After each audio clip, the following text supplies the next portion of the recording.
On reprend ici la session de Wall Street. Donc tout à l'heure, à l'heure du midi, j'ai pris une position, j'ai retenté un achat qui a été perdant. Malgré cela, j'ai 2 pertes du coup depuis hier soir la session Asiat.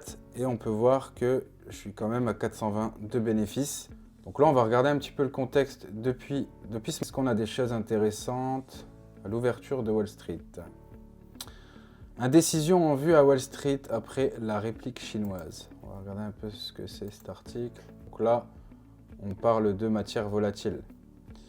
Du côté des valeurs, la saison de résultats se poursuit avec notamment PepsiCo, dont les perspectives déçoivent. À quelques minutes des premières transactions, les futurs sur le S&P 500 grappillent 0,02%, tandis que ceux sur le Nasdaq grappillent à 0,11%. Donc là, on est clairement bullish sur le gold.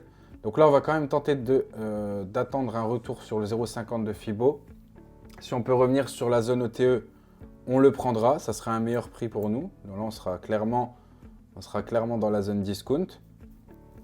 Donc pourquoi pas. Donc tout ce qui est au-dessus de 50, là ici, on est sur de la zone premium. On va plutôt chercher à vendre le prix. Dans le cas où on est sur un marché vendeur. Et tout ce qui est en dessous de 0,50, c'est de la zone discount. Donc c'est un prix qui est considéré comme peu cher. Et où il est intéressant de l'acheter. Donc là, on voit que le prix part sans nous. Je vais regarder un petit peu les volumes.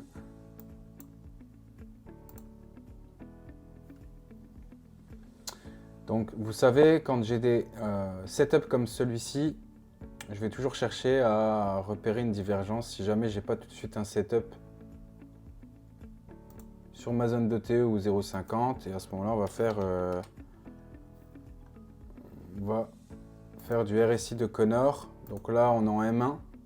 On va regarder d'abord en M15. Est-ce qu'on a une divergence qui se serait installée en M15? On a clairement une très belle divergence là, je vais la tracer. Donc là, on voit ce haut ici sur le graphique qui a été plus haut. Donc on va le mettre en noir. Tandis que sur le RSI de Connor, il marque un plus bas. Donc ça déjà, c'est un signe d'essoufflement de marché malgré qu'il continue de monter. On va aller en M5, donc forcément ça se confirme par plusieurs rebonds. Premier rebond, deuxième, troisième. Ici, on vient noter une résistance, comme ceci. Et là, si j'affine et que je vends en M1, forcément on aura le détail de ce que je viens de vous dire. Donc là, on voit vraiment la belle divergence. Et à ce moment-là, là, comme on est sur le plus haut, c'est intéressant de tenter de le vendre. Donc là, je suis rentré en position sur le Discord. Je tente une petite vente là sur le gold. On va pas aller chercher le bas. On va ressortir avant si possible. Et on va voir un peu comment cela se comporte. Voilà, comme ceci. Là, on a la belle divergence. Puis on va... Pour le moment, c'est timide. Si jamais j'ai le marché qui repousse un peu là, je vais sûrement...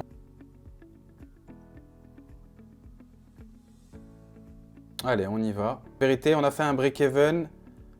Très belle position, comme vous pouvez le voir. Donc là, la journée est à plus de 2000 euros. Donc, très belle journée. Moi, je m'arrête pour cette journée qui était bien partie sur l'Asiat. Ensuite, on s'est fait peur sur l'heure du midi. Et j'ai repris une position actuellement avec vous. Et là, on a fait une très belle journée. Donc, on peut voir, on a 2 stop-loss pour 1, 2, 3, 4, 5 positions. Donc là, on est sur du 80% de win rate, c'est énorme. Donc voilà, bravo à tous ceux dans le Discord. Moi, je m'arrête pour cette journée. Si vous voulez suivre les positions day trading que j'ai données dans le salon, n'hésitez pas.